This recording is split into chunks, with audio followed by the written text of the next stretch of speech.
Healthy Rebel Radio is sponsored by the Healthy Rebel app. 300 plus secretly healthy, delicious, mouth-watering dessert and treat recipes made with all-natural, whole food ingredients. Now available for download on the App Store and Google Play. Find out more details at healthyrebel.com.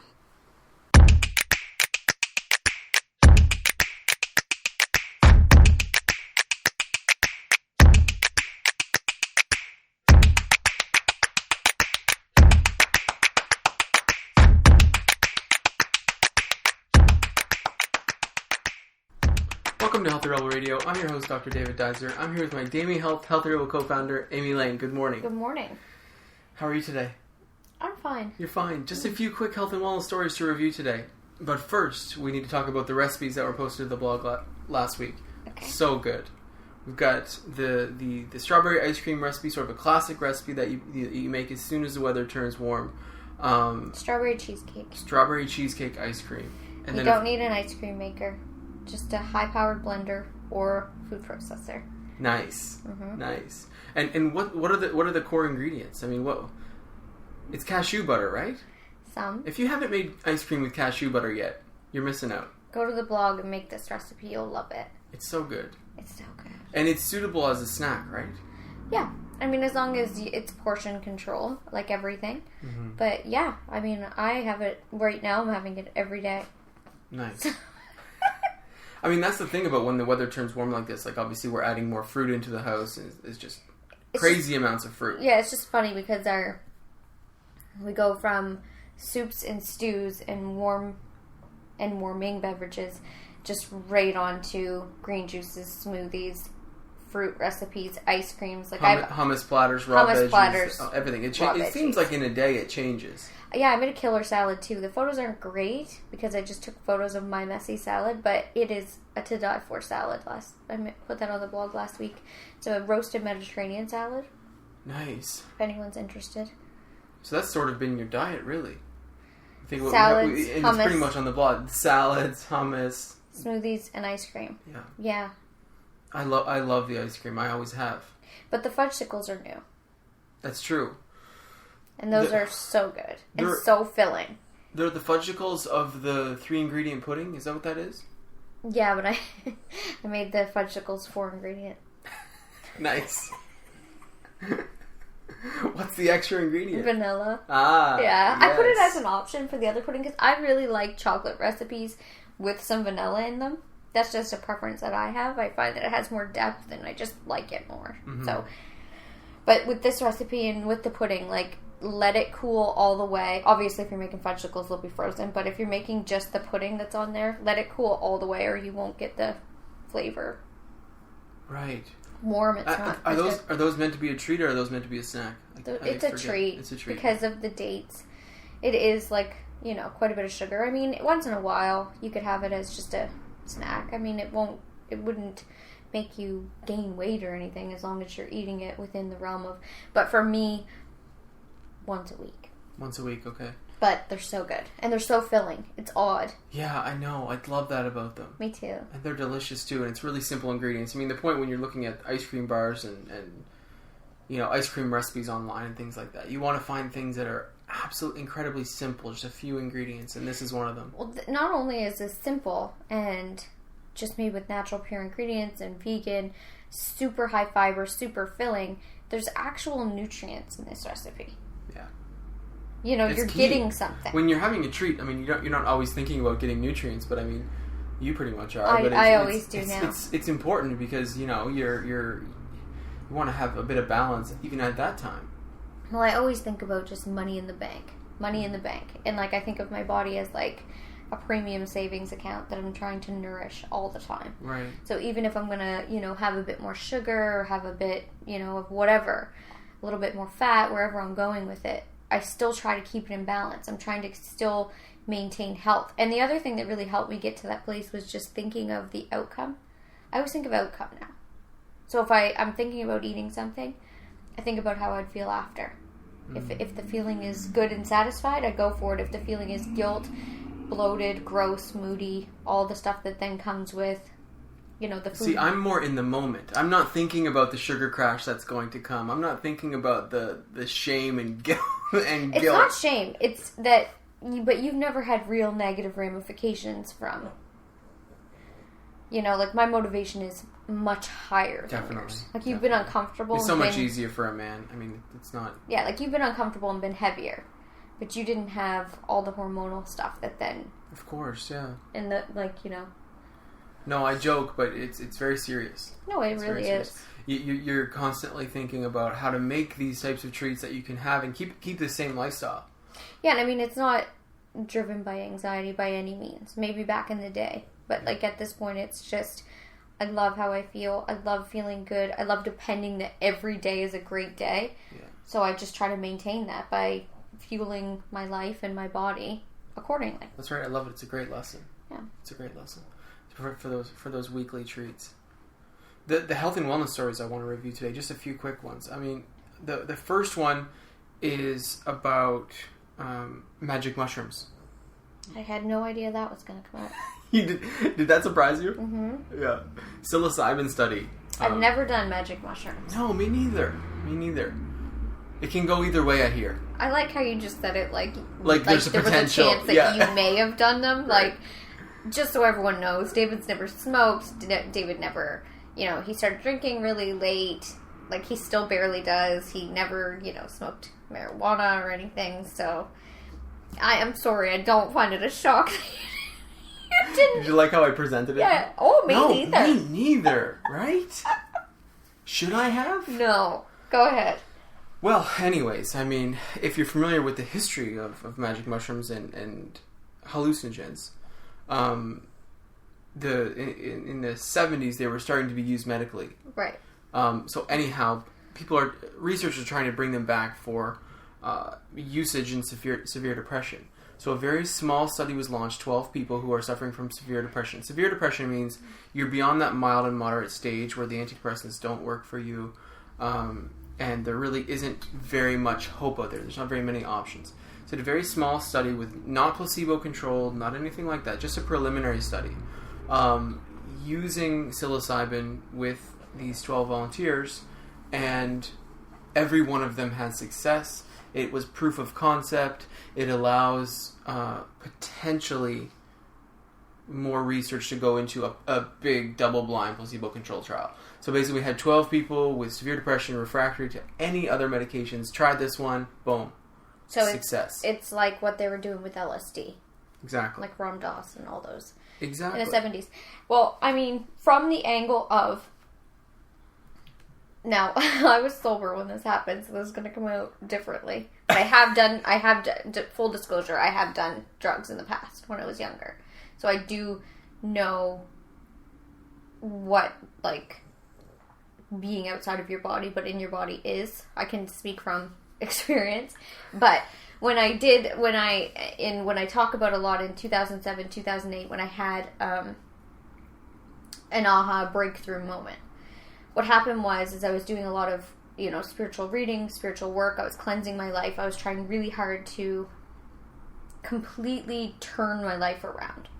So, from the ground up. So who I was, what my life was like, my actual surroundings, but really starting with the inner stuff. I surrendered to an aha moment I had that said, it's you. It doesn't matter. All this victimization, everything you've been through, everyone that you have in your life, it doesn't matter, it's you. So I had that. But anyway, I was washing my dishes, looking out the sink, and in the background at the time, The Secret was really popular. And the Secret panel was on Oprah, and it was on in the background. I had a break between work. And Michael Bernard Beckwith said, "Heaven or hell is within you." And something happened. I had a moment of, and I was lifted, and it's really hard to explain because I wasn't lifted anywhere, but I was lifted out of my current realm of reality, and I saw bigger. I was lifted to a place where I saw, not physically saw, but saw and felt, and what it would be like if Amy was living her highest potential. And all in the same time, I had the same realization of, I'm the only one holding myself back. I'm the only one accountable for making my life go forward. And then I saw what would be possible if I lived without feeling horrible or guilt or shame or the thought patterns I was in or the activities I was participating in and what I felt what my healthy body would feel like. And I saw it all. I just had this moment in what I would call as an aha moment. All without mushrooms.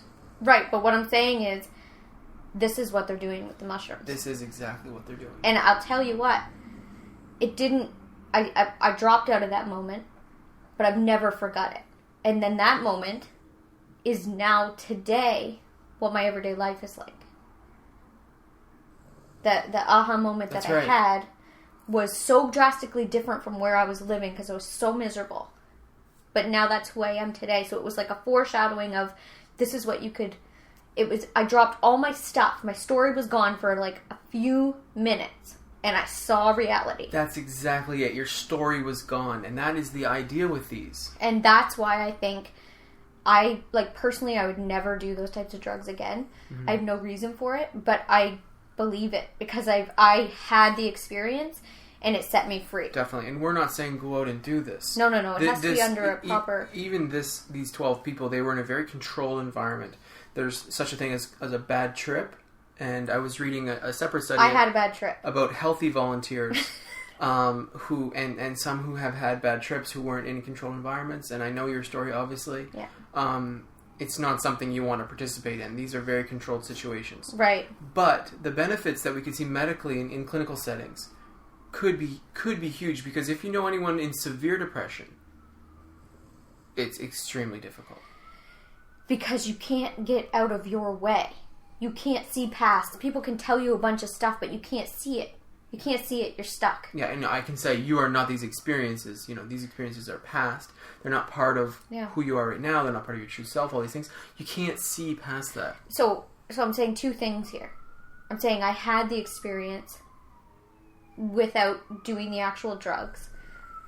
But having that experience makes me respect what those drugs could do for a person, because that moment that I had, that aha moment, that clarity, and that can be created, people have enlightened moments through meditation, through, spiritual practice, through commitment to your path, whatever that is.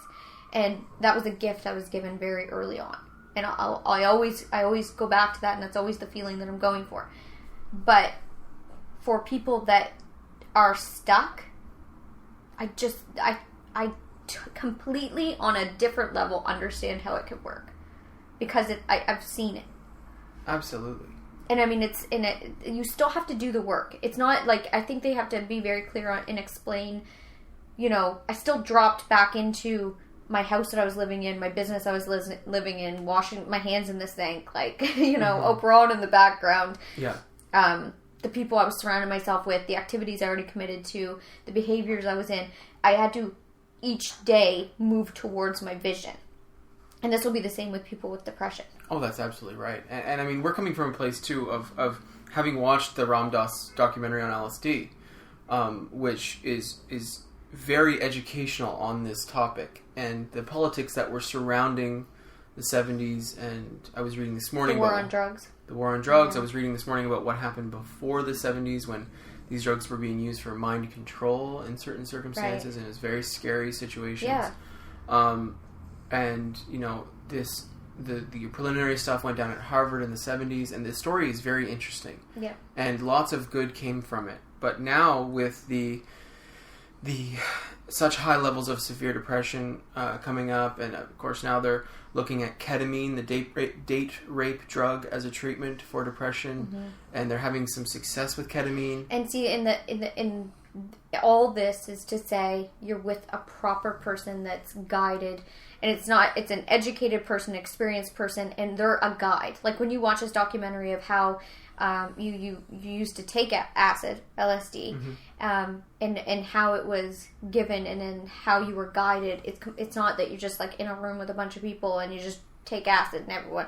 It's completely different. You have a guide. The vibe you go into these things with is very important. Like the person that's with you is very important. Absolutely. But I completely believe it all. Oh yeah, I mean, and you can tell that researchers can see the benefit, and they can see, because there's major risks to this. I mean, we're talking about acid and magic mushrooms and date rape drugs being the next line of therapy potentials. Right, but let's just remember that date rape drugs has been called date rape drugs because this is how it's been abused. That's right. We're talking ketamine, and it's a very, very serious drug. You know, there's all drugs can be used in a certain in a proper form. It's that we've, abused them in certain ways that they get these horrible names or horrible uses. They do. Just like doing acid with a bunch of people, there's a high probability something's going to go wrong. Yes, there's always fears about people jumping off of bridges and thinking they can fly and all these things. Well, I mean, physically where we're from in our hometown, I know someone that did LSD, and he's never been the same. Shoot. So, did he get a bad hit? Did he have some sort of mental or low-lying disorder? What happened? But, I mean, now he's in an adult facility. Right. And it was from one time he did drugs. Wow. And that's a real story that I really know, and he's a guy my age. Wow. So... Yeah, these are meant to be avoided. Respected. Completely avoided unless in a clinical setting with a major diagnosis. I like how you just got anxious. No, seriously. Are you thinking about our child? Well, we can talk about, the shrooms. We can talk about, this drug and that drug, and it's not fluffy. It's not. But in a clinical setting, we're seeing some things that could be very, very exciting for these refractory conditions that are so serious. And I also want to say is, aha moments and moments of clarity, and it's like, it all sounds very beautiful and alluring. So people want to do these things to get high. Yeah. To feel the place. Same with spiritual practice. Sometimes we have, like myself, that was what I would call high. I got a natural high. I saw reality on a different level. It felt euphoric. So, for a while I chased that. And if it wasn't happening, it was like, why am I not high? Isn't this why you do spirituality? You don't do spirituality to get high. You don't. It's true. But it does happen. I remember my first experience in a ferry lineup to go to Victoria. In a car, in a ferry lineup with a very similar experience, and you think, oh, this is spirituality. Now I've made it. Now I'm here. Right, you're on the new level, and you're gonna stay there. Yeah. You have to watch for that. Yeah. Yeah, it's a really interesting conversation, but I think there's really promising things that will come from this side of things, but don't discount the spiritual side of things. Like our stories, specifically yours, extremely powerful. Will change my life. Change your life, and when you hear it, it sounds very simple, because at its core, it's this.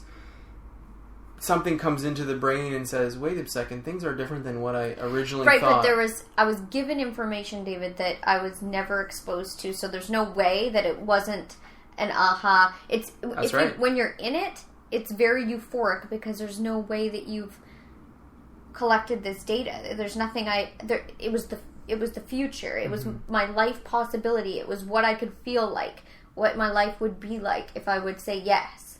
Right. So, I mean, you can't explain it, and and it's hard to explain, and sometimes I don't talk about it for, a year at a time, but, I mean, it's been the guiding light to my life in so many ways. Well, and it's a beautiful story, and it's really uplifting, inspiring, because it's something that you've actually been through and seen both sides of this acknowledgement and this realization. I love it. That's Healthy Rebel Radio for today. Thank you so much for listening, and have a great day. See you. Healthy Rebel Radio is presented by the online health and wellness center, DamiHealth.com. Since 2009, Amy Lane has successfully coached thousands of women through her signature program, the Bikini Body Program. Join today to work exclusively with Amy to unveil your greatest yet to be from the inside out. Go to DamiHealth.com for more information. Thank you for listening to Healthy Rebel Radio. Please connect with us on our community pages on Facebook, Pinterest, and Instagram, all at the handle @DamiHealth. For weekly recipes, articles, and all our episodes straight to your inbox, join our newsletter at DamiHealth.com. You can find all the links discussed in today's episode in the show notes. Thank you for joining us, and see you tomorrow.